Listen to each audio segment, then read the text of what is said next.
Hello everyone, स्वागत करती हूँ मैं आप सभी का अपने यूट्यूब चैनल रेस क्लासेस में। तो आज हम लोग क्लास 8 के बायोलॉजी का फर्स्ट चैप्टर पढ़ेंगे, यानी कि फसल के बारे में। ठीक है, आइए देखते हैं।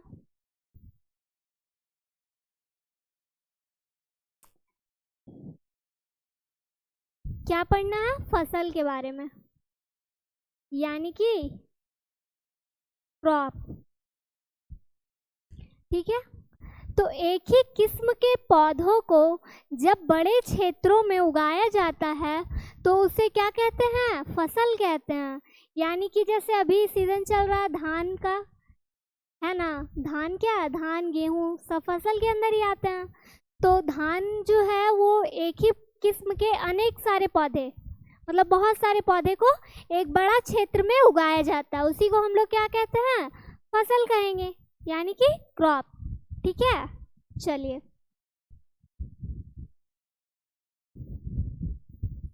कृषि पद्धतियां लगभग 10,000 ईसा पूर्व पहले हिम युग का अंत हुआ। क्या हुआ? अंत हुआ। बढ़ती हुई जनसंख्या को भोजन प्रदान करने के लिए हमें विशिष्ट कृषि पद्धतियों को अपनाया होता है। यानी कि जिस तरह से जनसंख्या में वृद्धि हो रही है, विकास हो रहा है, उसी प्रकार से फसल का उत्पादन होना बहुत ज़रूरी समझा गया और फसल में उत्पादन की वृद्धि को देखा जाने लगा, यानी कि उसकी आवश्यकताओं को पूरा किया जाने लगा। अब नेक्स्ट है फसल, यानी कि क्रॉप। जब एक ही किस्म के पौधे किसी स्थान पर बड़े पैमाने पर उगाए जाते हैं तो इसे क्या कहते हैं? फसल कहते हैं, यानी कि क्रॉप कहते हैं। अभी हम बताएं, है ना, कि एक ही टाइप्स का पौधा होगा और उसको बड़े क्षेत्रों में, मतलब अधिक मात्रा में उगाया जाएगा, तो उसे हम लोग क्या कहेंगे? फसल कहेंगे। ठीक है, जैसे क्या हो गया? अन्न हो गया, सब्जी हो गया, फल हो गया। जरूरी तो नहीं कि सिर्फ धान और गेहूं ही फसल होगा, ऐसा नहीं है ना। फल, सब्जी सब क्या है? अनाज, दलहन, सारे फसल के अंदर ही आते हैं। ठीक है, अब नेक्स्ट है फसल के प्रकार, यानी कि टाइप्स ऑफ क्रॉप। क्या है? Types of crop. तो फसल देखिए, फसल जो है वो दो प्रकार के होते हैं। एक हो गया खरीफ क्रॉप, दूसरा हो गया रबी क्रॉप। ठीक है, एक हो गया, दो प्रकार के होते हैं, मुख्यतः दो प्रकार के होते हैं। ऐसे तो एक जायद फसल भी होते हैं, तो वो सब तो ठीक है, बट ऐसे माना जाए, देखा जाए तो फसल के दो प्रकार होते हैं। एक खरीफ फसल होते हैं और दूसरा क्या होता है? रबी फसल होता है। तो अभी जो सीजन चल रहा है वो कौन से फसल का चल रहा है किन्हीं को मालूम? बताइए। अभी जो सीजन चल रहा है, धान हो गया, मक्का हो गया, है ना, ये सब किसके अंदर आएंगे? खरीफ फसल के अंदर आएंगे। अभी कौन सा सीजन चल रहा है? खरीफ फसल का। ठीक है, इसको हम लोग डिटेल में देखिए। खरीफ फसल का एक ये देख लेते हैं। एक होता है बुआई, यानी कि जब हम उसको लगाते हैं, और एक होता है कटाई। दिख नहीं रहा होगा ना, एक मिनट, बड़े बड़े लेटर में लिखती हूँ तब दिखे। यहाँ लिखती हूँ। एक होता है बुआई, एक होता है कटाई। ठीक है, तो इसका अभी बुआई मतलब अभी ये सीजन, मैंने बताया कि अभी ये खरीफ फसल का सीजन चल रहा है, तो अभी मंथ कौन सा चल रहा है? जुलाई, है ना। तो इसका क्या हो जाएगा? जुलाई से अगस्त इसका बुआई हो जाएगा। ठीक है, फिर कटाई, पहले वो अच्छे से फसल तैयार हो जाएगा तभी तो कटाई होगी उसकी। तो कटाई का टाइम जो होता है सितंबर से अक्टूबर, सितंबर से अक्टूबर। ठीक है, खरीफ फसल, वर्षा ऋतु में लगाए जाने वाले फसलों को खरीफ फसल कहा जाता है। अभी बरसात की सीजन चल रही है, इसी को हम लोग बायोलॉजी भाषा साइंस लैंग्वेज में वर्षा ऋतु कह रहे हैं। तो अभी का सीजन कौन सा है, कौन सी फसल का, खरीफ फसल का। जैसे धान हो गया, मक्का हो गया, सोयाबीन हो गया, कपास यानी कि कॉटन आदि जो है खरीफ फसलें हैं। ठीक है। भारत में वर्षा ऋतु सामान्यतः जून से सितंबर तक होती है। अभी चल रही है, जून से स्टार्ट हुई, अभी चल रही है, अभी और चलेगी नेक्स्ट मंथ तक। आज तो अगस्त स्टार्ट हो गया ना, तो नेक्स्ट मंथ तक चलेगी, सितंबर तक। अतः खरीफ के अंतर्गत वे फसलें आती हैं जिन्हें पानी की काफ़ी आवश्यकता होती है। सिंपल सी बात है कि अभी बरसात का दिन चल रहा है, तो इन फसलों को अभी उगाने का ये मेन रीज़न बन सकता है कि इनको जल की अधिक आवश्यकता होती है, इसीलिए इसे वर्षा ऋतु में आसानी से उगाया जा सकता है। ठीक है। चलिए देखिए, ये सब कौन सा फसल है, खरीफ फसल है। धान हो गया, मक्का हो गया, सोयाबीन, कपास, मूंगफली, गन्ना, ये सब क्या है, खरीफ फसल है। ठीक है। चलिए नेक्स्ट है वह फसल जिन्हें शीत ऋतु में बोया जाता है। भारत में शीत ऋतु अक्टूबर से मार्च तक होती है। कंप्लीट सीजन का बात चल रहा है, ये अक्टूबर से स्टार्ट होती है और मार्च तक चलती है, यानी कि फागुन होली के समय तक। शीत ऋतु यानी कि जो ठंडे की मौसम होती है, ठंडे के दिनों में, है ना। इसमें क्या क्या हो जाएगा, गेहूं हो जाएगा, चना हो जाएगा, मटर हो जाएगा, सरसों हो जाएगा। देखिए याद रखने के लिए एक सिंपल ट्रिक, मार्च के टाइम में क्या होता है, होली होता है। होली के टाइम में सबके घर पे चना की पकौड़ी बनती है ना। तो चना किसके अंदर आएगा, रबी फसल के अंदर आएगा। ये चीज़ आप लोग याद रखिएगा अच्छे से। और अभी का तो याद ही रहेगा, सबके घर में रोपा होती है, धान बोया जाता है। तो खरीफ फसल के अंतर्गत धान, मक्का इस सीज़न में मिलती है, बारिश वाले मौसम में मक्का खाते हैं सब लोग, तो वो सब खरीफ फसल में आ जाएगा। ये सब क्या है, खरीफ फसल है। गेहूँ, चना, मटर, अलसी, सरसों, गेहूं में सरसों भी बोया जाता है बीच बीच में कहीं पे, या फिर अलग से भी बड़े क्षेत्रों में भी उगाया जाता है। ये सब क्या है, सब रबी फसल है, रबी क्रॉप है। चलिए नेक्स्ट है कृषि पद्धतियाँ।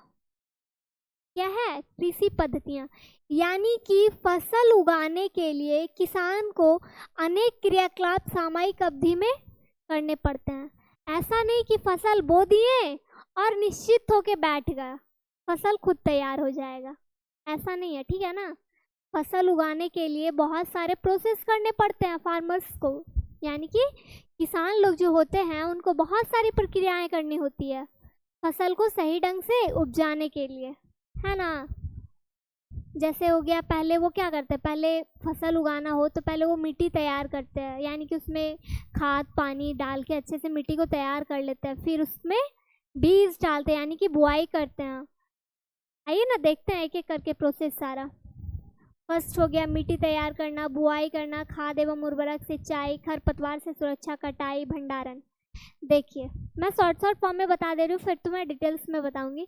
मिट्टी तैयार करना यानी कि पहले मिट्टी में खाद पानी डाल के मिट्टी को अच्छे से तैयार कर लेते हैं ताकि उसमें फसल अच्छे से उपजाया जा सके, उग सके। ऐसा नहीं कि फसल बो दिए और मिट्टी सही ना हो, मिट्टी में अच्छे से मात्रा में नाइट्रोजन ना हो, खाद ना हो, पानी ना हो, तो फसल बर्बाद हो जाएगी। इसके लिए क्या करना होगा, पहले मिट्टी को अच्छे से खाद युक्त बनाना होगा। खाद डाल के, पानी डाल के, जिन चीज़ों की भी उनमें आवश्यकता होगी सब कुछ उनमें सीमित मात्रा में, अच्छे मात्रा में होनी चाहिए।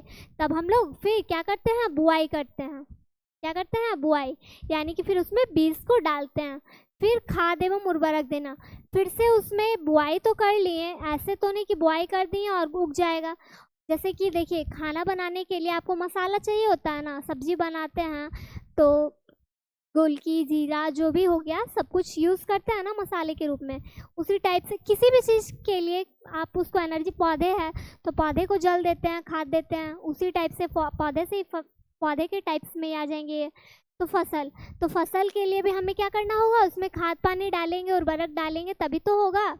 तो उसके बाद बुआई के बाद क्या करते हैं, खाद और उर्वरक को डालते हैं। नेक्स्ट हो गया सिंचाई। जो हम लोग खाद तो डाल दिए, मिट्टी में खाद तो मिला दिए, बट ऐसा तो नहीं कि वो खुद मिक्स हो जाएगा, हर फसलों तक वो खुद पहुंच जाएगा। वो सिंचाई के थ्रू पहुंचता है, यानी कि हम लोग जल को सिंचाई के रूप में जल डालते हैं, और जल जो है आपस में मतलब पूरे क्षेत्र में फैल जाता है, और जो उसमें खाद डालते हैं वो क्या हो जाता है, खाद जो डालते हैं वो फैल जाता है। ठीक है, चलिए नेक्स्ट हो गया खरपतवार से सुरक्षा। मतलब फसल जब हम लोग उपजाते हैं तो उसमें बहुत सारा ऐसा चीज़ भी होता है जिसकी उनमें कोई आवश्यकता नहीं होती है। यानी कि हम लोग बुआई तो कर दिए, पौधा तो उगने लगा, बट उसमें बहुत सारे अनचाहे पौधे भी निकल जाते हैं, घास फूस भी निकल जाते हैं जिसकी उनमें कोई आवश्यकता नहीं होती है, वो बिना ज़रूरत के ही उसमें उग जाते हैं। तो इसके लिए उसे हमको क्या करना पड़ता है, हम लोगों को उनसे अलग करना होता है ताकि हमारे फसल को उनसे कोई नुकसान ना पहुँचे, घाटा ना हो, फसल बर्बाद ना हो। इसके लिए उसको हम लोग अलग से क्या करते हैं, खरपतवार से सुरक्षा। यानी कि बहुत सारे ऐसे कीटनाशक भी होते हैं, कीटनाशी जिसको हम लोग डालते हैं तो वो जो बेस्ट मटेरियल्स होते हैं, मतलब व्यर्थ में जो घास फूस निकल जाते हैं वो उससे कीटनाशी से मर जाते हैं। और अगर ऐसा नहीं होता है तो फिर उसको एक एक करके अलग करना पड़ता है। ठीक है, नेक्स्ट हो गया कटाई। जब फसल अच्छे से तैयार हो जाता है तो फिर उसको कटाई किया जाता है, थ्रेशर होता है और हार्वेस्टर होता है, इन सब के थ्रू उसको कटाई किया जाता है। क्योंकि फसल एक लंबे चौड़े स्थान पे किया जाता है, बड़े बड़े क्षेत्रों में किया जाता है, तो उनको हाथ से काट के लाना संभव नहीं होता है। तो इसीलिए फसल कटाई के लिए अनेक प्रकार की मशीनें भी उपलब्ध है जिससे कि फसल की कटाई की जाती है, फिर उसको स्टोर किया जाता है, भंडारण किया जाता है। चलिए देखते हैं एक करके। फर्स्ट है मिट्टी तैयार करना। इसमें किसान मिट्टी की जुताई करता है, हल चलाता है। पहले तो बैल था, अभी भी है, ऐसा नहीं है अभी नहीं है, मतलब अभी थोड़ा कम मिलता है। तो पहले किसान क्या करता है, हल चला के मिट्टी को जुताई करता है। उसमें बहुत सारी कृषि और उसमें जो है बहुत सारे कृषि औजारों का इस्तेमाल करता है। पहले समय में हल का इस्तेमाल आम तौर पर किया जाता था, अभी मैंने बताया। इसमें एक लोहे की सॉफ्ट होती थी, और आज के समय में मिट्टी कल्टीवेटर से तैयार की जाती है जो ट्रैक्टर से जुड़ा होता है। पहले मैंने अभी बताया कि पहले बैल होते थे तो बैल से हल के रूप में बैल का उपयोग करते थे और मिट्टी की जुताई करते थे, बट ऐसा अभी बहुत कम पाया जाता है, हल नहीं मिलता है और किसान को जल्दी भी फसल उपजाना होता है, टाइम बहुत कम होता है, अनेक कार्य होते हैं उन लोगों के पास। तो उसके लिए मशीन है, कौन सा, कल्टीवेटर, जिससे कि मिट्टी की जुताई की जाती है। ठीक है, जो कि अभी ट्रैक्टर से जुड़ा होता है। देखते होंगे ट्रैक्टर का आगे की पार्ट होती है जो चलाने के लिए, और उसके पीछे का भाग जो डल्ला होता है वो नहीं रहता है, वहाँ पे एक हल के टाइप का नुकीला भाग जो लगा होता है उसी को क्या बोलते हैं, कल्टीवेटर बोलते हैं। देखिए यही है, एक मिनट, ये जो दिख रहा है ना, ये लगा हुआ ट्रक के पीछे, यही क्या है, कल्टीवेटर है। क्या है, कल्टीवेटर है। ठीक है, चलिए नेक्स्ट, बुआई। क्या है, बुआई। इसमें जो किसान हैं वो क्या करते हैं, अच्छे बीजों का चयन करते हैं। मतलब अभी धान का सीजन चल रहा है ना, तो अभी बीज भंडार में जाएंगे तो अनेक प्रकार के बीज मिलते हैं। कोई जल्दी समय में उग जाने वाले, कोई कम समय में उग जाने वाले, मतलब अलग अलग बीजों के भी प्रकार होते हैं। अच्छी किस्म की भी बीज पाई जाती है जिसमें फसल किसी में अच्छे होते हैं, किसी में थोड़ा उससे नीचे स्तर के होते हैं, निम्न स्तर के होते हैं। बुआई में भी किसान क्या करता है, हल या कल्टीवेटर का इस्तेमाल करता है। यानी कि बुआई जैसे मिट्टी में डाल दिए तो मिलाने के लिए उसको कुछ चाहिए ना, तो उसमें फिर से कल्टीवेटर को चला देता है तो आपस में मिट्टी के अंदर मिल जाता है, जिससे कि उसको पोषक पदार्थ मिल सके मिट्टी से। इसकी मदद से बीजों को मिट्टी के अंदर मिला दिया जाता है। इसको आज के समय में सीड ड्रिल के नाम से जाना जाता है। यानी कि ड्रिल मतलब होता है ना, क्या बोलते हैं, बढ़ी के पास आप लोग जाएंगे तो वो ड्रिलिंग करता है, दीवार में भी ड्रिल किया जाता है, कहीं पे भी होल बनाना हो तो मिट्टी के अंदर ड्रिल किया जाता है। मिट्टी के क्या बोलते हैं उसको, मिट्टी को आपस में मिलाया जाता है, बीज को मिट्टी के अंदर, ठीक है। उसी को क्या बोलते हैं, सीड ड्रिल बोलते हैं, ठीक है। इसके थ्रू किया जाता है, कल्टीवेटर के थ्रू।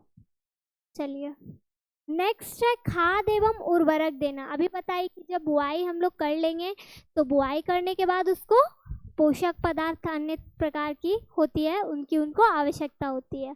तो ऐसे पदार्थ में मिट्टी में पोषक स्तर बढ़ाने के लिए मिलाया जाता है। मतलब कि जो हम लोग खाद उर्वरक डालते हैं मिट्टी में, उससे पोषक पदार्थ की शक्तियाँ बढ़ती है, ठीक है, मात्रा बढ़ती है, जिससे कि फसल अच्छी उगती है। उन्हें खाद और उर्वरक कहते हैं, जिनको मिट्टी में पोषक पदार्थ बढ़ाने के लिए दिया जाता है, मिलाया जाता है, उन्हीं को हम लोग खाद और उर्वरक कहते हैं। खाद जो है आमतौर पर हमें गोबर, मानव अपशिष्ट और पौधों के अवशेष से विघटन से प्राप्त होता है।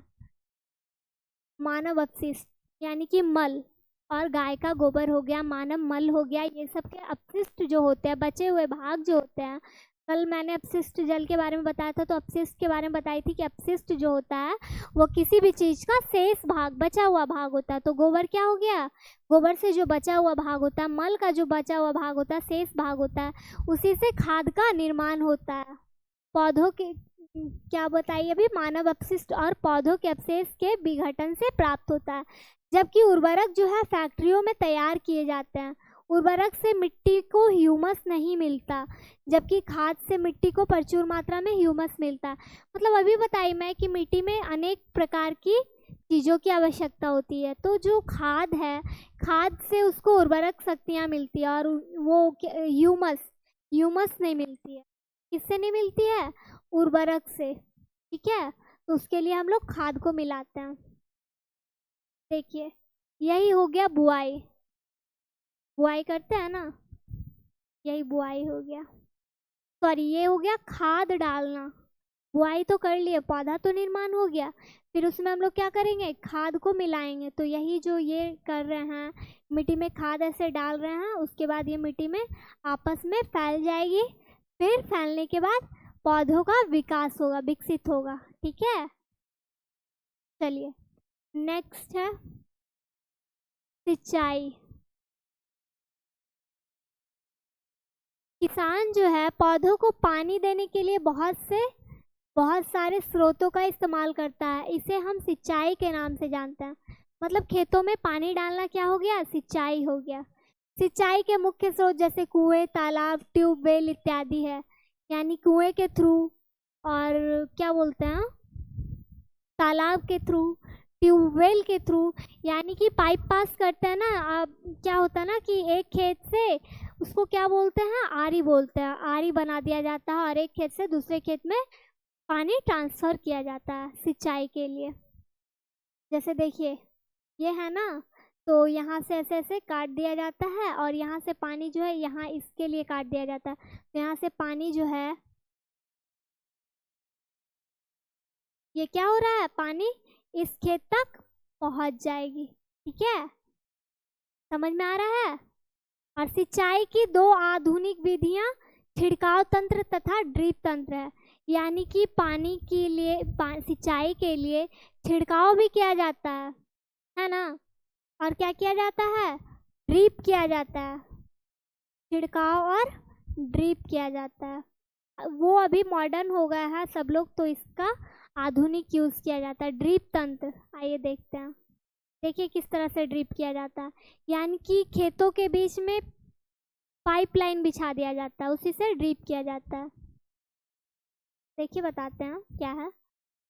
इस विधि में जल बूंद बूंद करके सीधे ही पौधों की जड़ों में जाता है, अतः इस विधि को ड्रिप तंत्र कहते हैं।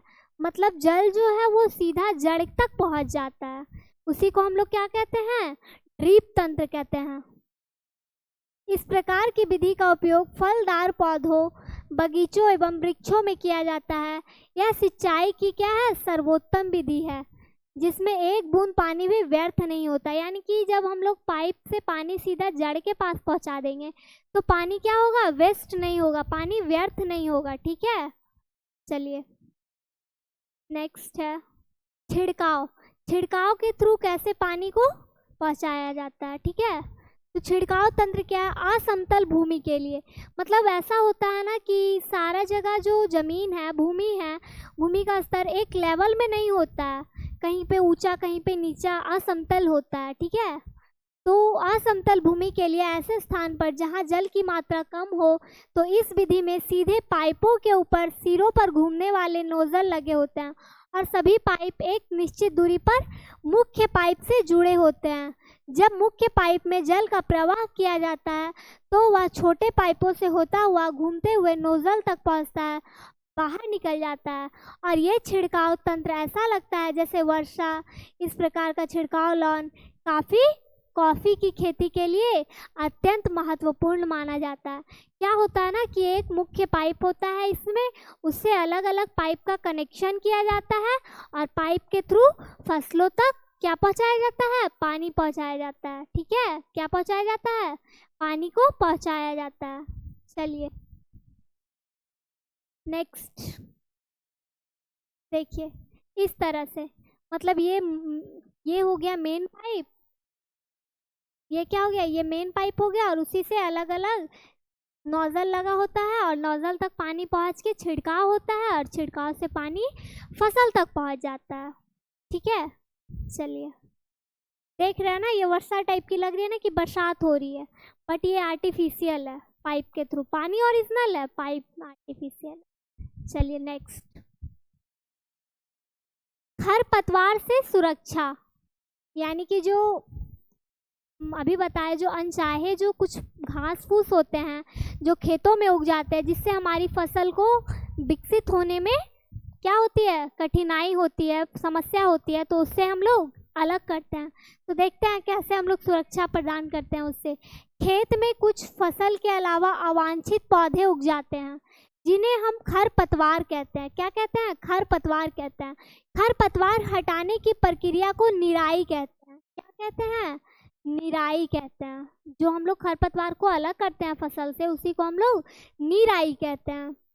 हम कुछ रसायनों का भी प्रयोग करते हैं। अभी मैंने बताया था कि कुछ कीटनाशी भी होता है, केमिकल भी होता है, जिससे उनको हटाया जाता है। हम कुछ रसायनों का प्रयोग भी खरपतवार को नियंत्रित करने में करते हैं, जिन्हें खरपतवार नाशी के नाम से भी जाना जाता है। किन के नाम से जाना जाता है, खरपतवार नाशी के नाम से जाना जाता है। ठीक है, खेत में कई अन्य अवांछित पौधों को खरपतवार कहते हैं। यानी कि अभी बताए जो अनचाहे कुछ पौधे उग जाते हैं, उन्हीं को हम लोग खरपतवार कहते हैं। किसान जो है खरपतवार को हटाने के लिए कई तरीके अपनाता है। देखते हैं, कुछ निम्न है। देखिए, जैसे कि हाथ से जड़ सहित तोड़कर या फसल उगने से पहले मिट्टी को तैयार करके। यानी कि फसल उगने से पहले मिट्टी को अच्छे से तैयार कर लेता है, और अभी बताए थे कि हाथ से जड़ के अंदर से उसको कबाड़ लेता ताकि वो दोबारा से ना उगे। नेक्स्ट, खरपतवार हटाने का सर्वोत्तम समय उनमें पुष्पन एवं बीज बनने से पहले का होता है। यानी कि देखिए, जब बीज से पुष्प निकल जाए, पौधे उगने लगे, उससे पहले ही अच्छा टाइम होता है कि खरपतवार को हम हटा ले अपने खेतों से। खरपतवार हटाने के लिए खुरपी या हैरो की सहायता ली जाती है। एक छोटी सी होती है, औजार होती है, लोहे की बनी रहती है, पीछे उसमें बेट लगी होती है लकड़ी की, उसी को हम लोग क्या कहते हैं, खुरपी कहते हैं। इस टाइप से होती है,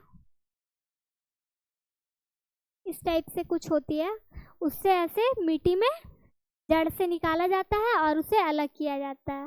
और खरपतवार को रसायनों की सहायता से भी हटाया जाता है, जिनमें क्या होता है, 2,4-D मुख्य खरपतवार नाशी है। ये क्या है, खरपतवार नाशी का नेम है। खरपतवार नाशी का प्रयोग करते समय मुंह और नाक पर कपड़ा लपेट लेना चाहिए, क्योंकि वो क्या है, वो एक जहर के समान है। क्यों, क्योंकि वो पौधों का नाश करेगा, उसको हटाएगा। तो इसीलिए हमें सावधानी बरतनी चाहिए जब हम कीटनाशकों का यूज़ करते हैं, छिड़काव करते हैं फसलों में, तो हमें इन बातों की सावधानी बरतनी चाहिए कि वो हमारे आँख तक, मुंह तक ना पहुंच सके। उसके लिए हमें अपने फेस को अच्छे से कवर करना चाहिए, हाथ को कवर करना चाहिए। और जब हम लोग वो छिड़काव कर लेते हैं तो हमें अच्छे से अपने हैंड वॉश कर लेना चाहिए, ताकि हमारे हाथ में कुछ लगा ना रह जाए जिससे हमें कोई नुकसान पहुंचे। निराई अभी बताए थे। निराई क्या होता है? जो खरपतवार को हटाने की जो प्रक्रिया होती है, प्रोसेस होती है, उसी को हम लोग निराई कहते हैं।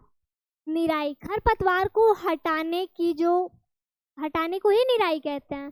खेतों में निराई करना बहुत आवश्यक होता है, क्योंकि जब अनचाहे घास फूस निकल जाएंगे तो हमारे फसलों को उगने में बहुत समस्या उत्पन्न हो जाएगी, क्योंकि फसल के साथ उगे अवांछित पौधे जो है जल, पोषक जगह एवं प्रकाश की स्पर्धा कर फसल की वृद्धि पर हानिकारक प्रभाव डालते हैं और फसल काटते समय भी ये बाधा उत्पन्न करते हैं।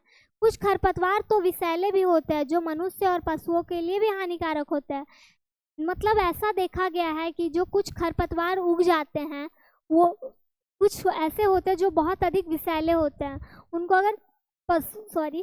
अगर पशुओं को खिला दिया जाए, और हम लोग भी अगर फसल उगने के बाद हम लोग में भी अगर थोड़ा बहुत मात्रा हम लोग खा ले, तो हम लोगों के लिए हानिकारक प्रभाव डाल सकता है। इसीलिए उसे हटा देना चाहिए।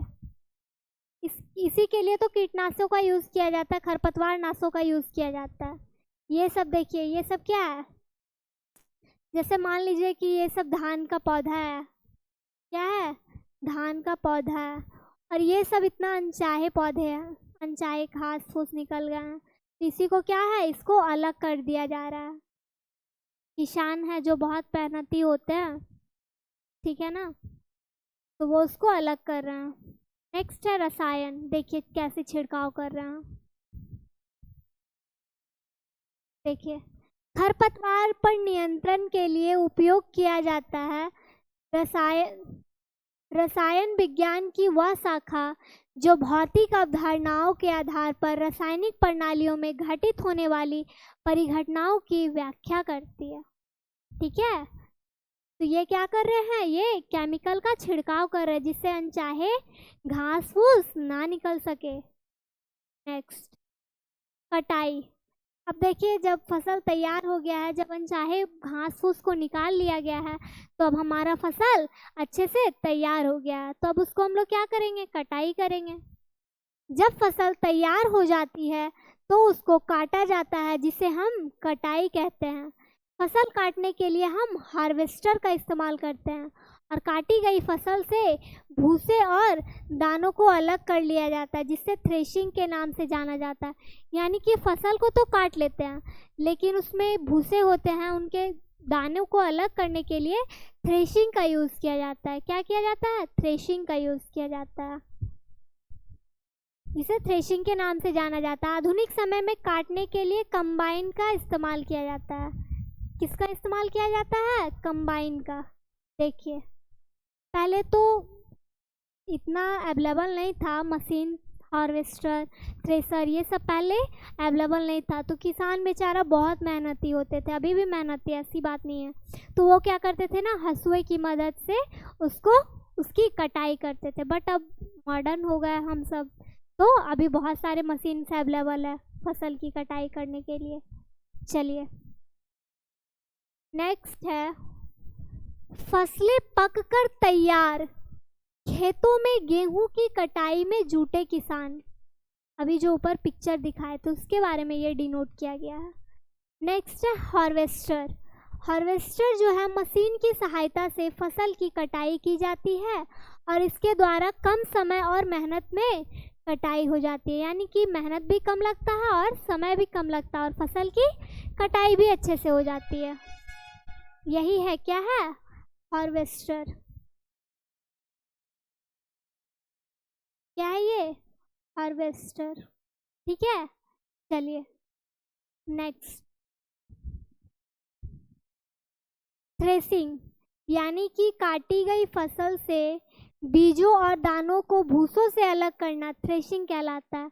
यानी क्या होता है ना कि जब हम लोग जब फसल की कटाई करते हैं तो वो फसल में ना भूसे भी पाए जाते हैं, मिक्स होते हैं, तो उन्हीं को थ्रेसिंग के थ्रू क्या किया जाता है, भूसे को अलग कर दिया जाता है और दानों को अलग कर दिया जाता है। उसी को हम लोग थ्रेसिंग कहते हैं। थ्रेसिंग का काम है कॉम्बाइन मशीन में से किया जाता है। कॉम्बाइन मशीन हार्वेस्टर और थ्रेशर का सम्मिलित रूप है। देखिए ये है, यानी कि ये इसमें हार्वेस्टर भी होता है और थ्रेसिंग भी होता है। यानी कि भूसों को भी अलग किया जाता है और एक साइड से क्या किया जाता है, दानों को भी अलग कर लिया जाता है। ठीक है, चलिए अब कटाई कर लिए हैं तो उसको रखना भी ज़रूरी है, भंडार भी करना, स्टोर करना है ना। ऐसे तो फसल बर्बाद हो जाएगा, फिर मेहनत भी वेस्ट हो जाएगा, फिर क्या फ़ायदा इतना कुछ करने का। बुआई, सिंचाई, खाद उर्वरक इतना कुछ किए हैं, इतना मेहनत करके फसल उपजाए हैं, और अगर उसका अच्छे से भंडारण नहीं करेंगे, स्टोर नहीं करेंगे, तो सारा फसल क्या हो जाएगा, व्यर्थ हो जाएगा, वेस्ट हो जाएगा। फसल की प्राप्ति होने के बाद उसे सुरक्षित रख दिया जाता है। क्या रख दिया जाता है, सुरक्षित रख दिया जाता है, जिसे हम भंडारण कहते हैं। क्या कहते हैं, भंडारण कहते हैं। भंडारण में हमें चूहे और कीटों से फसल की सुरक्षा करनी पड़ती है। यानी कि देखिए भंडार भी कर रहे हैं तो ऐसा नहीं कि फसल आप रख के और निश्चित हैं कि हमारा तो फसल रखा हुआ है, ऐसा नहीं होता है। चूहे क्या करते हैं, कुछ कीट होते हैं, कुछ चूहे होते हैं जो आपकी फसल को अगर आप देखभाल नहीं करते हैं, अच्छे से सुरक्षा नहीं करते हैं उसकी, तो उसकी बर्बाद कर देगी। कौन, चूहा और कुछ कुछ कीट होते हैं। तो उनको क्या करता है, खाने के लिए बचाया जा सके फसल को। अगर नहीं बचाएंगे ना तो सारा चूहा और कीट मिलके ही अपना पेट में भर लेंगे, स्टोर वही कर लेंगे, आपको भंडारण करने की फिर ज़रूरत नहीं पड़ेगी। तो भंडारण के प्रकार होते हैं, एक होते हैं निजी भंडारण। व्यापारी या विनिर्माता जो अपने माल के संग्रहण के लिए स्वयं भंडार गृह रखते हैं और उसका संचालन करते हैं, तो ऐसे भंडार गृह निजी भंडार गृह कहलाते हैं। जो मतलब व्यापार जो होता है ना वो निजी मतलब खुद से अपने पास को स्टोर करते हैं और उसकी संचालन यानी कि देखभाल भी करते हैं, तो उसको हम लोग निजी भंडारण कहते हैं, निजी भंडार कहते हैं। नेक्स्ट है सार्वजनिक भंडार। यह एक स्वतंत्र इकाई होती है जिसमें किराया चुकाकर कोई भी व्यक्ति अपने माल को इन भंडार गृहों में रख सकता है। मतलब एक होता है गवर्नमेंट स्टोर रूम, जिसमें कि आपको किराया देना पड़ेगा और वहाँ पे आपका फसल को स्टोर करके रखा जाएगा। नेक्स्ट है सहकारी भंडारण। इसमें क्या होता है, इन भंडार गृहों की स्थापना सहकारी समितियों द्वारा अपने सदस्यों के लाभ के लिए की जाती है। यह बहुत ही किफ़ायती दर पर भंडारण सुविधाएं प्रदान करते हैं। मतलब ये थोड़ा सा स्टैंडर्ड मोड में होता है। चलिए नेक्स्ट है भंडारण के कार्य। भंडारण बड़ी मात्रा में माल को गर्मी, सर्दी, आंधी, नमी से सुरक्षा प्रदान कर हानि को न्यूनतम करते हैं, और भंडारण के कार्यों का वर्णन इस प्रकार से किया जाता है। यानी कि देखिए भंडार क्यों किया जाता है, ताकि उसको गर्मी, सर्दी, बरसात इन सभी से सुरक्षा मिल सके और फसल की बर्बादी ना हो सके। देखिए किस प्रकार से करते हैं। फर्स्ट है वस्तुओं का भंडारण। जो भंडार गृह होता है उसका मुख्य कार्य होता है वस्तुओं को उस समय भली भांति संग्रहित करना है जब तक उनके उपयोग और उपभोग और उनकी बिक्री के लिए आवश्यकता ना होगी। मतलब हम लोग किसी भी फसल को तब तक अच्छे से स्टोर करके रखेंगे जब तक हम उसका यूज़ ना कर ले, या तो खाने में कर ले, या तो बिक्री में कर ले, या तो उपभोग में कर ले, तब तक कि हम उनकी सुरक्षा अच्छे से करेंगे और अच्छे से उनको बचा के रखेंगे। वस्तुओं की सुरक्षा। भंडार गृह वस्तुओं को गर्मी, धूल, हवा, नमी आदि के कारण खराब होने से क्या करते हैं, बचाते हैं। इनके पास विभिन्न वस्तुओं के लिए उनकी प्रकृति के अनुसार संरक्षण की व्यवस्था होती है, यानी कि उनको स्टोर करने के लिए इनके पास बहुत सी व्यवस्था होती है। नेक्स्ट है जोखिम उठाना। भंडार गृह में वस्तुओं को हानि अथवा क्षति का जोखिम भंडार गृह अधिकारी को उठाना होता है। यानी कि जो भंडार गृह का अधिकारी होता है उसको ये लोड लेना पड़ता है, इसलिए वह उनकी सुरक्षा के सभी उपाय करता है। अनेक प्रकार की सुरक्षाएं प्रदान करता है। मूल्य जमा सेवाएं, भंडार गृह में कभी कभी वस्तुओं का श्रेणीयन का कार्य किया जाता है जिससे कि उसकी पैकिंग व विक्रय में आसानी होती है। नेक्स्ट है बीजों को पीड़कों एवं सूक्ष्म जीवों से संरक्षित करने के लिए उचित भंडारण आवश्यक। यानी कि जब हम लोग स्टोर करते हैं तो उसको कुछ कीटनाशी होते हैं, उससे हम लोगों को सुरक्षा प्रदान करना होता है, इसलिए भंडार करना, अच्छे से भंडार करना बहुत ज़रूरी होता है फसलों को बचाए रखने के लिए। नेक्स्ट है जुताई। मिट्टी को उलटने पलटने की प्रक्रिया जुताई कहलाती है। भूमि के ऊपरी परत को चीरकर, पलटकर या जोतकर उसे बुआई या पौधारोपण के योग्य बनाना जुताई, भू परिष्करण या कर्षण कहलाती है, यानी कि टिलेज कहलाती है। ठीक है, इस कृषि कार्य में भूमि को कुछ इंचों की गहराई तक खोदकर मिट्टी को पलट दिया जाता है, यानी कि ऊपर का भाग नीचे कर दिया जाता है और नीचे का भाग ऊपर कर लिया जाता है, जिससे नीचे की मिट्टी ऊपर आ जाती है और ऊपर की मिट्टी नीचे चली जाती है। और वायु, पाला, वर्षा और सूर्य के प्रकाश तथा उष्मा आदि जो है वो प्राकृतिक शक्तियों द्वारा प्रभावित होकर भूरी भूरी हो जाती है। यानी कि जो नीचे की मिट्टी है उनको भी तो प्रकाश की ज़रूरत होती है, जल की ज़रूरत होती है, पोषक पदार्थों की ज़रूरत होती है, तो वो उनको अंदर नहीं मिल पाती है, इसीलिए जुताई किया जाता है और अंदर की मिट्टी को ऊपर लाया जाता है ताकि वो सभी चीज़ उनको भी प्रदान हो सके, मिल सके जो ऊपर की मिट्टी की सतह को मिल रही है। ठीक है, चलिए नेक्स्ट है हल। देखिए ये है हमारा हल। हल जो है प्राचीन काल की जुताई के लिए हल का प्रयोग किया जाता था।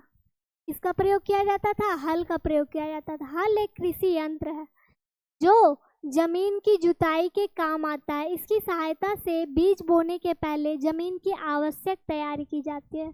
कृषि में प्रयुक्त औजारों में हल शायद सबसे प्राचीन है। ये सही बात है, सबसे प्राचीन क्या है? हल है जुताई के लिए। और जहाँ तक इतिहास की पहुँच है, हल किसी न किसी रूप में प्रचलित पाया गया है। हल से भूमि की ऊपरी सतह को उलट दिया जाता है जिससे नए पोषक तत्व ऊपर आ जाते हैं तथा खरपतवार एवं फसलों की डंठल आदि जमीन में दब जाती है और धीरे धीरे खाद में बदल जाते हैं। और जुताई करने से जमीन में हवा का प्रवेश भी हो जाता है जिससे जमीन द्वारा पानी नमी में बनाए रखने की शक्ति बढ़ जाती है। यानी नमी बनाए रखने में भी ये हमको मदद करती है, फसलों की जुताई करने में भी हमें ये मदद करती है। ठीक है, चलिए नेक्स्ट। एक होता है कुदाली, के टाइप का ही एक कुदाल होता है जिसका उपयोग हम लोग किस में करते हैं? खरपतवार निकालने के लिए किया जाता है। कुदाल जो है खेती बाड़ी में उपयोग आने वाला एक उपकरण है। प्राचीन है, ये भी पहले से ही चलता आ रहा है। इसकी सहायता से जमीन को खोदा जाता है या गड्ढा खोदने के लिए, नाली बनाने के लिए, मिट्टी खोदने के लिए आदि के काम आती है। इसमें लोहे की बनी एक चौड़ी फाल ब्लेड होती है और जिसके लंबवत लकड़ी की बेट लगी होती है। ठीक है, अभी हम ये सब आप लोगों को बताए थे। गांव घर के जो होते हैं ना जो लोग, उनको हल के बारे में अच्छे से पता होता है। ठीक है ना, इसीलिए हम लोग हल के बारे में जानते हैं क्योंकि हम लोग गांव के रहने वाले हैं। चलिए नेक्स्ट है, देखिए यही है हल। क्या है? हल। एक लोहे की ब्लेड लगी हुई है और पीछे लकड़ी की बेट लगी हुई है। क्या है? लकड़ी की बेट लगी हुई है। ठीक है, चलिए नेक्स्ट है कल्टीवेटर। यह जो है वो ट्रैक्टर से खींचे जाने वाले लोहे का बना यंत्र होता है जिसमें कई हल जैसी आकृतियाँ लगी होती है। क्या होती है? आकृतियाँ लगी होती है। इसके उपयोग के से समय और श्रम दोनों की बचत होती है, यानी कि टाइम का भी सेव होता है और मेहनत भी कम लगता है। तो जो कल्टीवेटर होता है, हल में तो एक ब्लेड होती है बट कल्टीवेटर में हल के तरह अनेक सारी लोहे की ब्लेड लगी होती है। ठीक है, चलिए नेक्स्ट। यही है हल, देखिए है ना, हल के तरह अनेक सारी ब्लेड लगी हुई है ना, यही क्या है? हल है। नेक्स्ट है बुआई। बुआई जो है फसल उत्पादन का सबसे महत्वपूर्ण चरण है। क्यों? क्योंकि बुआई नहीं करेंगे तो फसल ही नहीं उत्पादन होगा, और फसल नहीं उत्पादन होगा तो फसल का क्या इम्पोर्टेंट है हमारे लाइफ में, ये सब लोग जानते हैं। देखिए यही क्या है, ये बुआई है, सब लोग बीजों को बो रहे हैं। चलिए नेक्स्ट है परंपरागत औजार। ये सीधे मिट्टी को भेद कर बीज को स्थापित कर देते हैं। एक होता है सीड ड्रिल, जो अभी बताए थे, आजकल बुआई के लिए द्वारा संचालित किया जाने वाला सीड ड्रिल का उपयोग होता है, यानी बीजों की बुआई के लिए सीड ड्रिल का यूज़ करते हैं। नेक्स्ट है खाद एवं उर्वरक को मिलाना। मिट्टी में पोषक स्तर को बनाए रखने के लिए खाद एवं उर्वरक मिलाया जाता है। और कृषि में उपज को बढ़ाने के लिए प्रयुक्त रसायन है जो पेड़ पौधे को वृद्धि में सहायता के लिए इस्तेमाल किए जाते हैं। किसका?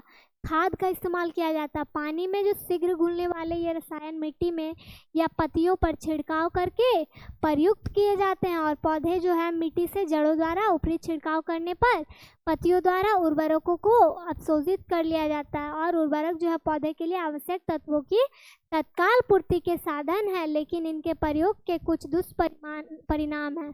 ये लंबे समय तक मिट्टी में नहीं बने रहते हैं। सिंचाई के बाद जल के साथ ये रसायन जमीन के नीचे भौम जल स्तर तक पहुंचकर उसे दूषित करते हैं। और मिट्टी में उपस्थित जो जीवाणु होते हैं, सूक्ष्मजीव होते हैं, उनके लिए ये घातक हो सकते हैं। और इसलिए उर्वरक के विकल्प के रक्षा में जैविक खाद का प्रयोग तेजी से लोकप्रिय हो जाता है। उसे हमें भारत में क्या है, रासायनिक खाद का सर्वाधिक प्रयोग पंजाब में होता है। इनका उपयोग हमें बहुत कम करना चाहिए, यानी कि जहाँ तक प्रयास हो सके हमें खरपतवार को हटाने के लिए अपने हाथों का इस्तेमाल करना चाहिए। क्योंकि ज़्यादा केमिकल मिलाने से मिट्टी में जो सूक्ष्मजीव पाए जाते हैं, जो मिट्टी को की उर्वरक की शक्तियों को बढ़ावा करते हैं, उनको ये घातक पहुँचाते हैं, उनके लिए ये नुकसान होता है। इसीलिए ज़्यादा यूज़ नहीं करना चाहिए। एक होता है कंपोस्टिंग। रसोई घर के जो अपशिष्ट सहित पौधे एवं जंतु अपशिष्टों को खाद में परिवर्तित करना कंपोस्टिंग कहलाता है। ठीक है। एक होता है वर्मी कंपोस्टिंग। क्या होता है? Vermi composting. रसोई घर के कचरे को कृमि अथवा लाल केंचुओं द्वारा कंपोस्ट में परिवर्तित करना वर्मी कंपोस्टिंग कहलाता है। नेक्स्ट है सिंचाई। ये सब अभी हम आप लोग को बता चुके हैं, लेकिन ये थोड़ा सा डिटेल में जानना है तो जान लेते हैं। सिंचाई निश्चित अंतराल पर खेत में जल देना क्या कहलाता है? सिंचाई कहलाता है। सिंचाई के स्रोत अभी बताए थे, कुएं हो गए, तालाब हो गए, नदी, बांध, ये सब से सिंचाई द्वारा जल खेतों में पहुंचाया जाता है। सिंचाई के जो परंपरागत स्रोत है वो सिंचाई जल के कई स्रोत है। विभिन्न स्रोतों को निम्न दो वर्गों में बांटा जाता है। एक होता है प्राथमिक स्रोत और एक होता है द्वितीयक स्रोत। तो जल के जो प्राथमिक स्रोत है वो जल 3 रूपों से होता है। एक हो गया जल, या फिर जल वाष्प या बर्फ में पाया जाता है। मूल रूप से जल के स्रोत वर्षा या हिमताप है। वर्षा व हिमताप से प्राप्त जल की भौतिक स्थिति जो है वो क्या होती है? बदलती रहती है। नेक्स्ट है जल के द्वितीय स्रोत। विभिन्न उद्देश्यों के लिए जल प्राप्त करने का मुख्य स्रोत द्वितीय स्रोत ही है। और जलीय चक्र। जलीय चक्र के विभिन्न चरणों से गुजरते हुए जो पानी है वो विभिन्न स्रोतों से हमें प्राप्त होता है। जैसे कि हो गया फर्स्ट सतही स्रोत व सतही जल। क्या है? सतही स्रोत व सतही जल। नेक्स्ट है भूमिगत स्रोत व भूमिगत जल। देखते हैं सतही स्रोत व सतही जल जो है वो वर्षा व हिमताप से प्राप्त होने वाले जल का कुछ भाग वाष्पीकृत हो जाता है और कुछ भाग जो है रिस कर नीचे चला जाता है और भूमिगत जल में मिल जाता है, तथा जो शेष बड़ा भाग होता है वो भूमि सतह के ऊपर रहता है और जो सतही जल कहलाता है। सतही जल के कई स्रोत हैं जिनमें से कुछ मुख्य निम्न हैं। चलिए नेक्स्ट है नदियाँ। नदियाँ जो है सतही जल का सबसे बड़ा स्रोत है। वर्षा तथा बर्फ के पिघलने से प्राप्त होने वाला जल जो है पृथ्वी की भौगोलिक स्थिति के अनुसार भू क्षेत्र के निम्नतम स्तर पर एक धारा के रूप में बहता हुआ बढ़ता है। ऐसी नदियाँ मौसमी कहलाती है। इसके विपरीत कुछ नदियों में जल वर्ष के हर समय उपलब्ध रहता है। हालांकि जल की मात्रा में पर्याप्त घटत बढ़त होती रहती है। ठीक है। चलिए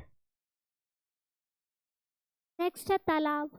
मतलब इन सब से कैसे जल को सिंचाई के लिए उपयोग में लाया जाता है। भूमि सतह पर प्राकृतिक अथवा कृत्रिम रूप से बने गड्ढों को निचले स्थानों में वर्षा का जल एकत्रित हो जाता है, उसी को हम लोग क्या कहते हैं, तालाब कहते हैं। इनमें जल की मात्रा बहुत कम होती है, अतः सिंचाई के दृष्टि से इनका महत्व नगण्य है। इन्हें ग्रामीण क्षेत्रों में केवल पशुओं को नहलाने और पानी पिलाने अथवा कपड़े धोने जैसे कार्यों में प्रयोग किया जाता है। गांव घर के हैं हम लोग, सब देखते होंगे आप तालाब में जाके कि क्या यूज़ है उसका। जानवरों को नहलाया जाता है, पानी पिलाया जाता है। जानवर को, जो कुछ जानवर ऐसे होते हैं खुले होते हैं, उनको कोई देखभाल करने वाला नहीं होता, तो वो क्या करते हैं, तालाब में जाकर पानी पी लेते हैं। और वहाँ पे छोटा मोटा काम जैसे कपड़ा धुलना, वहाँ से पानी स्टोर लेके बर्तन धुलना, ये सब भी किया जाता है। ये क्या है, तालाब। नेक्स्ट है झील। पहाड़ी क्षेत्रों में जहाँ भूमि सतह अत्यंत ऊंची नीची होती है, किन्हीं स्थानों पर तीव्र ढलान होता है और वह स्थान चारों ओर से ऊंचे स्थानों से घिरा होता है। ऐसा निचले स्थानों में वर्षा तथा झरनों का पानी एकत्रित हो जाता है, जिससे कि झील का निर्माण हो जाता है। और प्रकृति में कई बहुत बड़ी झीलें हैं। कुछ बहुत बड़ी झीलों का निर्माण भूकंप के कारण जमीन के नीचे धंसने के कारण भी हुआ है। और बड़ी झीलें जो है अपने क्षेत्र में जल आपूर्ति और सिंचाई के लिए एक महत्वपूर्ण स्थान रखती है। बड़ी झील में पानी की मात्रा अधिक होगी तो ऑफ कोर्स है कि सिंचाई के लिए अधिक पानी देगी। ये क्या है, झील। नेक्स्ट है कुएं। कुएं जो है कूप निर्माण के लिए पृथ्वी सतह से जलग्राही परत तक एक बड़ा छिद्र बनाया जाता है और जिसे क्या कहते हैं, कुआं कहते हैं। क्या कहते हैं, कुआं कहते हैं। कुएं के ऊपर घिरनी लगाकर बाल्टियों से पानी को प्राप्त किया जाता है, यानी कि बाल्टी में रस्सी को फंसा लेते हैं और बाल्टी को अंदर लेके पानी डाल के और निकाल लेते हैं। चलिए नेक्स्ट है नलकूप या ट्यूबवेल। ये है नलकूप या ट्यूबवेल। भूमिगत पानी को प्राप्त करने का ये प्रमुख साधन है और आजकल काफ़ी बड़े पैमाने पर ये प्रयोग किए जाते हैं। हर जगह जहाँ पे फसल उगाया जाता है ना, इस टाइप का आप लोगों को ट्यूबवेल देखने के लिए मिलेगा। घरेलू प्रयोग के लिए जल आपूर्ति, सिंचाई और औद्योगिक आवश्यकताओं की पूर्ति सभी के लिए नलकूप क्या है, बहुत प्रचलित है। जिन स्थानों पर नहरें नहीं होती है उन स्थानों में नलकूप सिंचाई का प्रमुख साधन बन जाता है। चलिए नेक्स्ट है पाताल तोड़ कुएं। ये है पाताल तोड़ कुएं, ये हमारा लास्ट पॉइंट है। ये क्या है, पाताल तोड़ कुएं। इसका नाम पहली बार आप लोग सुने होंगे। प्रकृति में बहुत से ऐसे स्थान हैं जहां पर पाताल तोड़ कुएं के निर्माण की अनुकूल स्थितियां देख रहे हैं ना। ये क्या है, जमीन के अंदर से ऐसे मतलब निकलती है ना, जैसे लगेगा कि बरसात की बारिश हो रही है। उसको क्या नाम दिया गया है, पाताल तोड़ कुएं।